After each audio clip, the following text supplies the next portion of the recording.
I'm Ursula and I'm the Heritage Officer here at Royal Victoria Country Park. We're here today to discover some of the history of this fascinating site. So come with me as we take a walk around, discover how Royal Victoria Country Park came to be in this episode of Hidden Histories.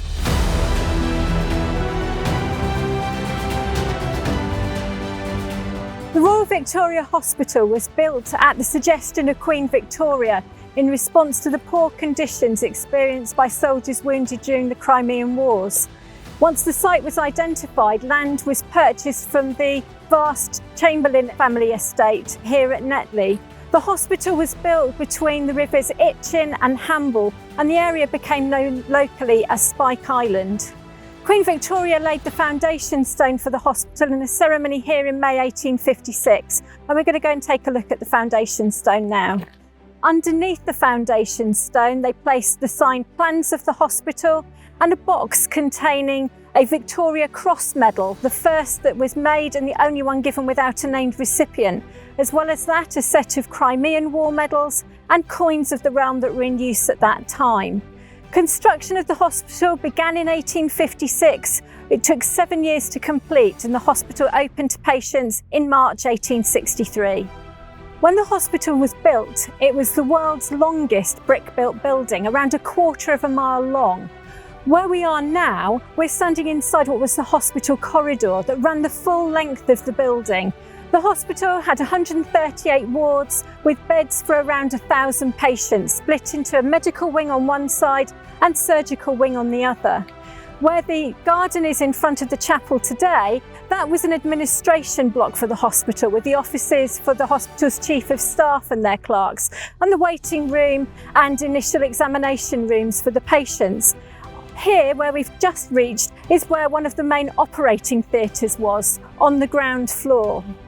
The hospital, as well as the wards, also had accommodation for its staff, the medical staff, the doctors, the nurses, and all of those supporting functions as well as stores, offices, a library, the hospital's post office, all the treatment rooms, a pathology lab. The list goes on and on. And in the centre of each wing were the kitchens and the dining rooms that allowed the staff to cater for the thousands of people who worked on this site. With the hospital corridors being 1/4 mile long, there were many interesting ways for staff to get around the building. We know, for example, that the postmen used bicycles up and down the wards to deliver post and to take messages to different parts of the hospital.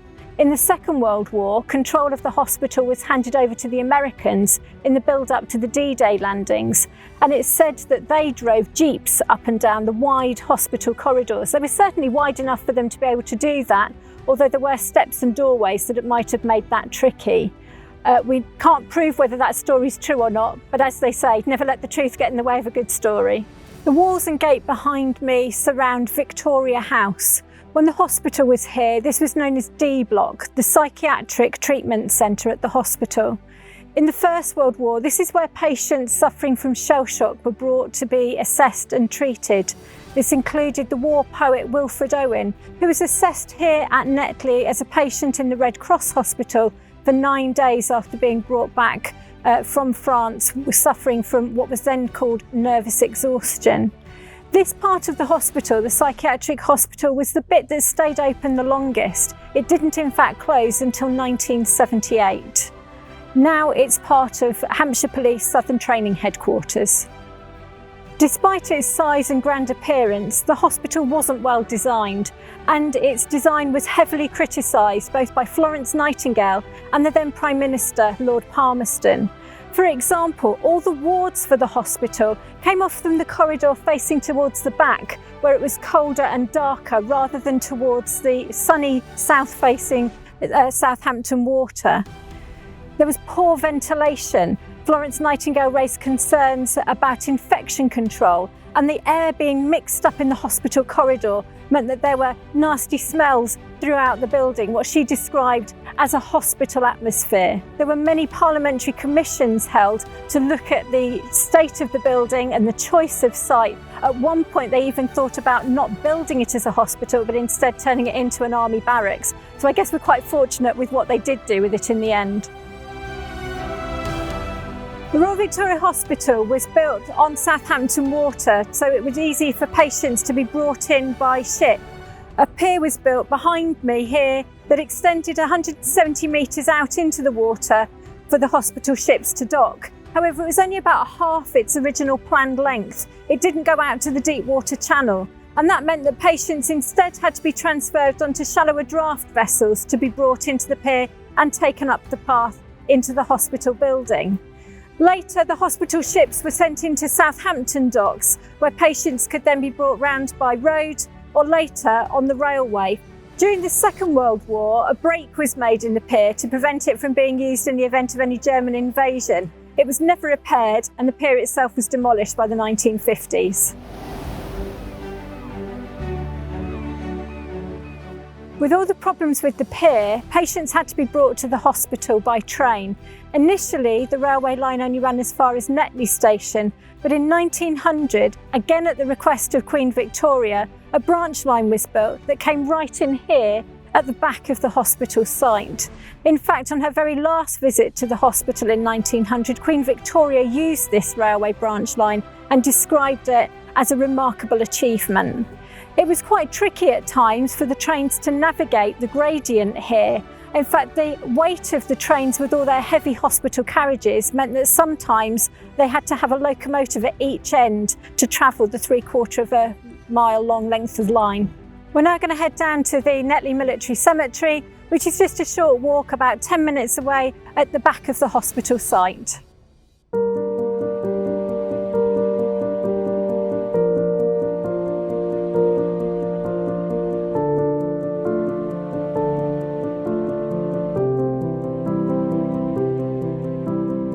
We're here at the Netley Military Cemetery. This site is owned by the Ministry of Defence and managed on their behalf by the Commonwealth War Graves Commission. There are 750 war graves here, mainly from the First World War, 714, and only 36 graves from the Second World War. As well as the war graves, there are also about 3,600 burials from earlier in the hospital's history, including those of patients, but also hospital staff and their families. In the war graves section where we are now, there are not only the burials of UK and Commonwealth soldiers, but also 65 German burials from the First World War as well. And you can tell that they are the German burials as their headstones have a pointed shape to the top rather than the curve that's used for the others. We're here in the Cedar Rooms Cafe and Restaurant, which used to be a YMCA recreation hut for the hospital. The first recreation hut was put in the First World War. This one replaced it in 1940 and was funded by the Timber Federation. When you come inside and have a look round, you'll see that it's made with 100 different types of wood from right around the world. A beautiful thing to see, and there's a map on the wall that shows you where all those woods came from as well, so you can appreciate the history while you step inside and enjoy your cups of coffee and pizza too. The Royal Victoria Hospital was like its own little self-contained town. It had its own gasworks, electricity generating station. It had stores, a laundry, bakery, post office, barber's shop, everything that you would need. But it's interesting that the village of Netley Abbey itself grew up because of the hospital being built here. The village of Netley Abbey was first listed under that name on the Ordnance Survey maps from 1861. The village developed between the hospital and Netley Abbey, particularly along Victoria Road and Station Road, all sorts of houses and businesses, but all related to the operating of the hospital site. The problems with the hospital building and the high cost of maintenance meant that after the Second World War, many of the wards didn't reopen and patients were sent to better facilities elsewhere. The whole hospital closed to patients in 1958 and the building stood empty for many years. In June of 1963, there was a fire that caused the roof of the building that we're in now, the central building, to collapse and damage to the wings on both sides. And further damage was caused that winter when pipes froze and burst, causing flooding throughout the building. That and the fact that the army were unable to secure a buyer for the site led to the building being demolished in 1966. In December 1966, the foundation stone was lifted and the box that was placed underneath it by Queen Victoria was found, and its contents were able to go on display. That's now in the Army Medical Services Museum, the Museum of Military Medicine at Aldershot. Thanks very much for watching. If you'd like to know more about the history of this site, there are exhibitions in the chapel behind me, where you can also buy copies of our souvenir guidebook and our trail booklets that you can use to find your own way around this important site. Don't forget as well, for more wartime history, you can have a look at the video that came from our sister site at Leap Country Park. Like and subscribe, keep up to date with our channel and find more videos in the Hidden History series.